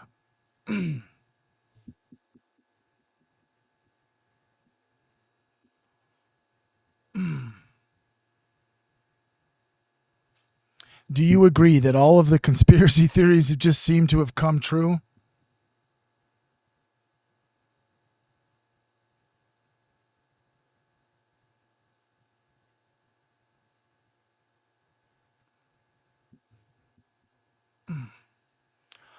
Dialogue. Dialogue is a private invite-only society, sometimes compared to the Bilderberg, the World Economic Forum. Its organization was funded by Peter Thiel. So look, it's on Wikipedia. He was right, bro. He was being truthful, bro. It's all up on here, bro. The 2026 leak, 2025 Dialogue purchased land near Washington, D.C. It goes on to talk about Alex Karp, Palmer Luckey, Elon Musk. You know what I'm saying? They're all named in there, bro. Crazy, right? We just looked it up ourselves. It's on Wikipedia. It must be true, right?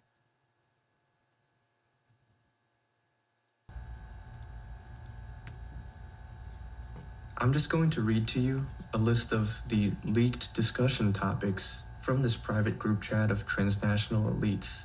And again, this is going to sound crazy, but just look it up for yourself if you want to verify. It's easy. Some of the topics include navigating World War III, bring back nuclear, how's your sex life, and build a cult. Yes, build a cult, word for word. What in the actual fuck? I'm sure they're... Wait a second. Wait a second. You're telling me that the global elites are meeting in undisclosed locations across the planet, doing seminars, teaching the other global elite how to build a cult. What the fuck? What the fuck, dude? There's nothing suspicious going on there, right? Just casually, some of the richest and most powerful and most influential people in the entire world having private discussions about some of the weirdest and most off-putting topics imaginable. And they just so happen to also be going to like private dinners and off-the-grid retreats where nobody can see them and who knows what's going on there. But anyways, who are these people? Let's get to that. Like I said earlier, it's pretty much an entourage of people in all different kinds of fields, but what they have in common, what unites them, is that they have extreme wealth and influence over politics, media, tech, and finance. Just the most important industries in the world that shape the way our society functions today, nothing more than that.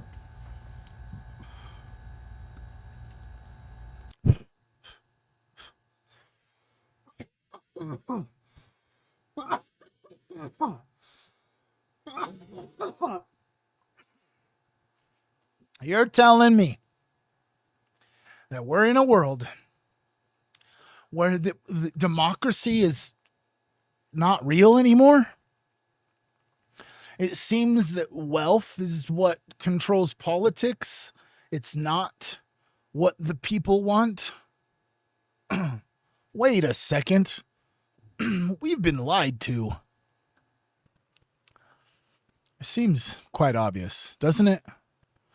That really, it's like now, at least now, and more as time goes on, it's getting to the point of like, are people supposed to have this amount of wealth? And when they get this amount of wealth, did we just get a little sneak peek into what they do when they have this amount of wealth? Is they create secret societies of other elites to control us goyim? I don't know. But anyways, some of the names include, hey everyone, hope you're enjoying the video. If you didn't know, I have a full bonus. I can't things I like this completely much deep joy, full weekly show page. But anyway, such as Senator of the name channel members include prominent American politicians, such as Senators Ted Cruz and Cory Booker, and also Scott Bessent, the Treasury Secretary in this Trump administration. Just the guy who controls all of the financial institutions in this country, nothing more. But aside from American politicians, there are also international political elites involved in this, including some high-level commanders from NATO and European countries. Some of their names are really hard to pronounce. I'm not even gonna try, but you can see them. And then somehow, Hollywood actors too. And these names you might know. Joseph Gordon-Levitt from The Matrix and Inception, whose wife, by the way, many people think is an actual agent of some kind. You can look it up. And then also Josh Brolin, the guy who played Thanos, which honestly couldn't be more ironic because if you didn't know, he's a character who literally destroyed like half of the universe. And of course, you can't forget about the whole list of financial oligarchs in this too. I'm not sure if you guys would know these specific names off the top of your head, but long story short, and you can look it up for yourself, most of these people are involved in private equity and real estate. Basically the people who are behind the reason why you can't afford a home and are forced to rent a 200 square foot apartment for $1,500. Actually, no, 1,500 is like an underestimate these days in the big cities. There are also some other coincidences and interesting things when it comes to these people. Again, you can do your own research. I don't need to say too much. Oh, and also just another thing to point out, and this is probably one of the least surprising things ever, kind of like saying 1 + 1 is 2 or the sky is blue. But what do you know? Jared Kushner is also on this list. Jared Kushner, the guy who is personal friends with Benjamin Netanyahu and literally had a sleepover with him, I'm not kidding, and is now somehow in charge of Middle Eastern diplomacy and buying up an island with tens of miles of underground tunnels and bunkers. Yeah, he's also on the dialogue list, Peter Thiel's secretive, invite-only organization. Speaking of coincidences, and this is kind of a tangential point, not entirely related, but something I find interesting and something that I feel like people are not allowed to say. Definitely no one in the mainstream media would ever dare to bring up this point or observation. But what's kind of interesting, if you've noticed, is that none of the people on this list, or as a matter of fact, the Epstein files for the most part, are people from the countries that are America's so-called enemies. They tell you that the super bad guys are countries like Russia, North Korea, China, Iran. But isn't it kind of strange that no people from those countries are on these kinds of lists? And obviously, if you know me and have watched my channel, you'll know that I'm not a fan of these countries, especially on a deeper ideological level when it comes to things like communism. But to any reasonable and rational person, doesn't the omission of people from these countries on these lists kind of make you question why we're taught to instinctively despise these countries in the first place and think of them as enemies? Because they just so happen to coincidentally be the few countries in the world that don't seem to be openly participating in this transnational club of elites that involves some of the worst human beings on Earth. And coincidentally, they just so happen to be the bad countries just because the government and the media tells us so. And again, this is not to speak good about these countries. I don't know a lot about them, but naturally has to make you wonder, like, if the worst people in the world are telling you, oh, look over here, these are the actual bad guys. At the very least, it would make you wonder if there's some kind of hidden agenda behind who they teach you to hate, instead of allowing you to do your own research and come to your own conclusions. Correct. Man. Isn't that true, bro? You gotta really, I don't know. It's kind of interesting, right? Do we have anyone? Have you heard of any people that are involved in those countries that are directly implicated with Epstein's network? I don't think so. Maybe. Now that I'm thinking about it, the manipulation in the network goes so deep. I was reading in the first part of Whitney Webb's One Nation Under Blackmail, she actually talks a lot about how the networks and the mafias and the fucking intel agencies are all just connected, bro. The cartels. It's all just connected, bro. Because if you think about this, bro, dude. Okay, so if you're smuggling drugs, I think that to be able to conceal it from being seen would be a lot easier than if it was a human. So naturally, the human trafficking networks have gotten so sophisticated that all the other networks have just been adopted into that network. Because if you could traffic a human, oh, then we can bring along firearms and narcotics and counterfeit money and etc., right? So they're all interconnected, bro. I truly believe that deep to my soul. I don't know what else to tell you, bro. It seems pretty insane, bro. It seems pretty insane to wrap this all back in. I'm sure that they are, bro. I'm sure that it's all connected, homie. It's just so crazy to me that the judge refused to allow the public to be able to see the evidence. You know, that was like the only hope that the people that killed Kirk, that was the only hope they had to convince the public that it wasn't all a cover-up, bro, was to have a transparent trial. And it doesn't seem as if we're going to get that, bro. You know what I'm saying? You know what that I am saying, dude? All right, guys. We're done for today. I'll see you guys tomorrow on Trippy Tuesday. If nobody's told you today, bro, I fucking love you, man. Like, for real. I love all you guys. You guys are such a blessing. Before we go, if you want to help directly support, you guys want to help directly support the channel, bro.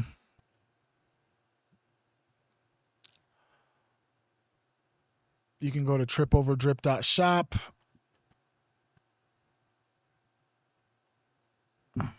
Tripoverdrip.shop. A lot of you all have Tripoverdrip merch. Things have been ups and downs and all arounds, bro. It's all handmade, bro. It's all me. It's all my wife.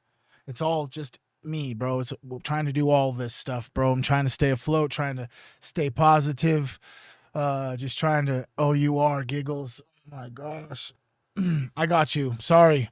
I get overwhelmed, bro. I get worked out. I get exhausted. I'm just trying to stay afloat. If I am supposed to have sent you some merch and haven't yet, please reach out to me on Discord, bro. Please reach out to me on Discord. My intention is not at all to not give it to you. Like, I have stuffs, you know what I'm saying? All that, you know what I'm saying? I got stuffs, bro. That's where like my merch stuff is at, the shirts and stencils and all that stuff. It's not at all to try to not give it to you. Finally, you know, it's been a few days. It's been like a week or so since they turned CERN off, bro.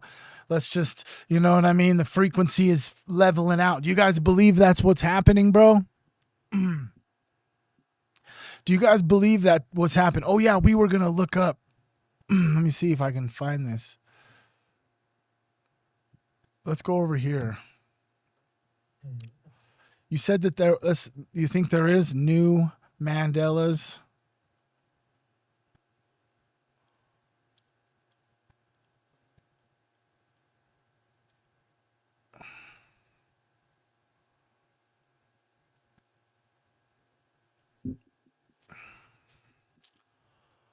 $7 days ago, brand new Mandelas? No way.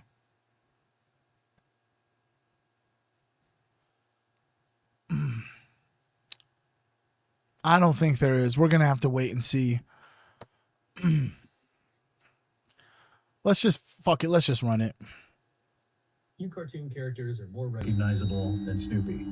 First appearing in the Peanuts comic strip all the way back in 1950, Snoopy has become one of the most recognizable cartoon dogs ever created, which is why this Mandela effect catches so many people off guard.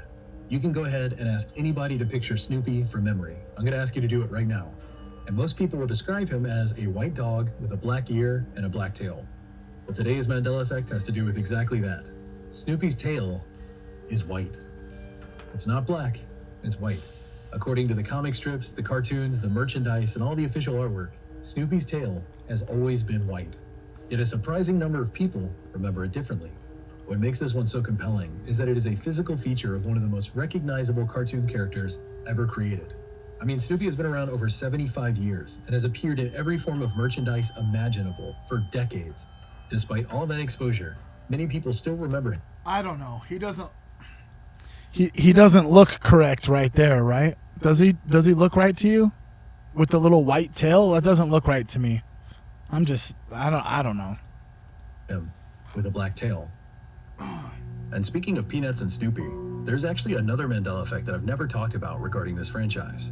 It's actually about their creator, Charles, what's his last name? Is it Schultz or is it Scholes? For a man whose comics were published in 2,600 newspapers and translated into 21 languages, you'd think this would be so obvious and easy, but apparently for a lot of people, it isn't. The spelling for his last name is actually Scholes. So Charles Scholes. Is that what you remember, or has something changed? If you grew up watching classic television, there's a pretty good chance that you remember the show Bewitched. The show followed Samantha Stevens, a suburban housewife who just happened to be a witch. But whenever she wanted to use magic, she'd perform one of the most recognizable gestures in television history. She wiggle her nose. Right now. Right now, she would wiggle her nose, right? That's what she would do. Wiggle, wiggle, wiggle.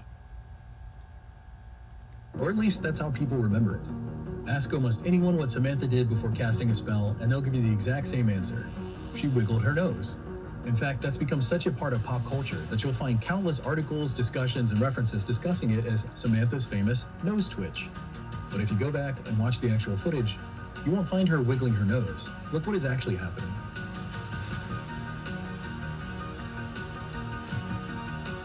It isn't her nose that's wiggling, it's her lips. She's wiggling her mouth back and forth. Yet millions of people remember something very different, and the residue is everywhere. For decades, everyone has referred to Samantha's magical gesture as her wiggling her nose. In fact, it's been repeated so many times that most people have never had a reason to question it. This belief is persistent across pop culture. You can even ask people that haven't watched the show or haven't seen an episode in years, and overwhelmingly, they'll agree, yeah, she used her magic by wiggling her nose. I mean, even the cartoon intro for this show shows Samantha wiggling her nose. So whatever the explanation is behind this, one thing is certain. Most people remember Samantha from Bewitched wiggling her nose, but when you actually watch the show now, that's not what's happening. This one, it's pretty mind-blowing. So what do you remember? No way. To me, the nose wiggle was less predominantly muscles in the mouth. No way. If you're like most people, you're spending your free time here and there playing random mobile games or buying things on your phone. So my question to you is, why not do the exact introducing money by playing games? See my link below or this. Here's an incredible new Mandela effect from one of the most recognizable cartoons ever made, SpongeBob SquarePants. Specifically an early episode called Ripped Pants. If you've never seen it, the episode revolves around SpongeBob trying to impress everyone in Goo Lagoon by acting tougher and cooler than he actually is. And that brings us to the Mandela effect. If you ask people what they remember seeing when SpongeBob flexed his muscles, a surprising number of them will describe the exact same image. SpongeBob's arm was completely skinny except for one tiny, and that was the joke. He was trying to tiny complete many people cover scenes or any arm doesn't exactly. Whether so many anyone covered an arm, you've probably heard of a house, as in a warehouse that sells. Here's the Mandela effect. This description, and it's just as bizarre. Here's a popular new spelling Mandela effect for you. If you've ever had to shop for a suit, you've probably heard of Men's Warehouse. So here's the Mandela effect. This store isn't actually spelled Men's Warehouse, as in a warehouse that sells men's clothing. That of course would be too obvious. It's actually spelled Men's Warehouse. Warehouse, as in where plus house. And for a lot of people, that's a surprise. Apparently, the company has always been spelled that way, yet countless people remember the much more straightforward Men's Warehouse instead. They remember passing the store, seeing the commercials, reading. I don't know about this one. I don't know about this one. The logo, and never noticing anything unusual about the name. Interestingly enough, this isn't the first clothing retail store to actually have this problem. Another Mandela effect just like this is the Payless Shoes Mandela effect, where people remember that retail store being called Payless Shoes, but it never was. It was actually called Payless Shoe Source. See, this is insane, right? Let me see right here. I'm going to look it up right now. Payless Shoes.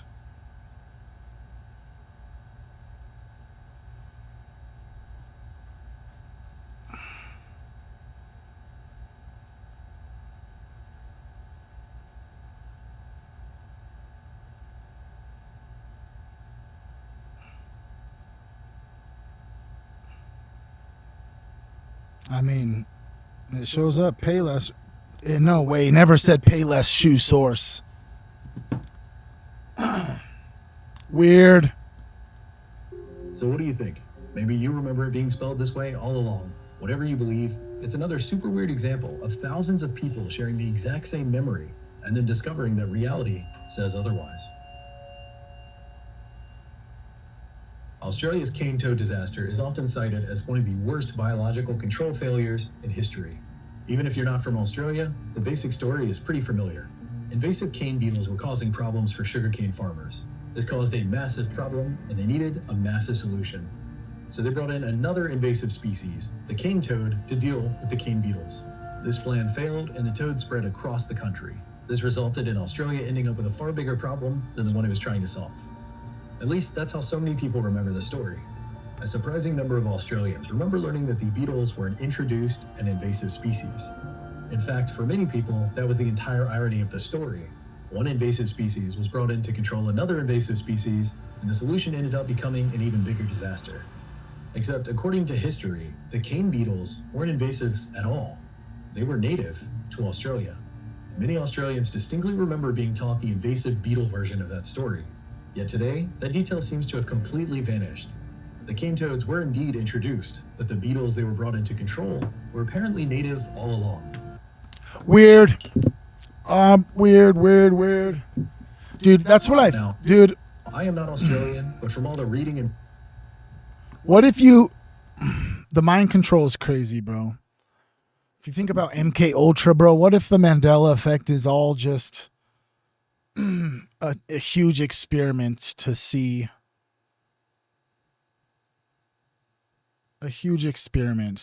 fucking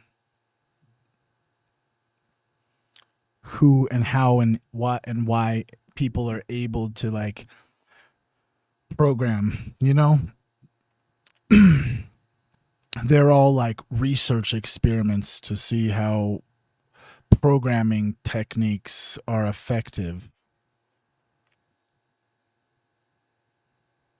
You know what I mean? They just simultaneously get all of these companies to go back through their all of their data and remove Curious George's tail. And then they're like, he never had a tail. And then everyone's like, whoa, he never did have a tail. And then everyone's like, they go on their day and they don't say, no, I remember him having a tail. It's all programming, dude. All of it. Every part of it. All of it. It's all just a big old circus. Everything's fucking fake and gay, bro. I just love coming up on the internet and talking to you guys and figuring it all out. All the fake and gay stuff. I love you guys. Stay blessed. If nobody's told you today, I love you. I'm proud of you. I will see you tomorrow. Wait, maybe even tonight, this evening. I think Queen Trip's going to join. It's a possibility depending on how she feels. My wife might be joining for an evening stream.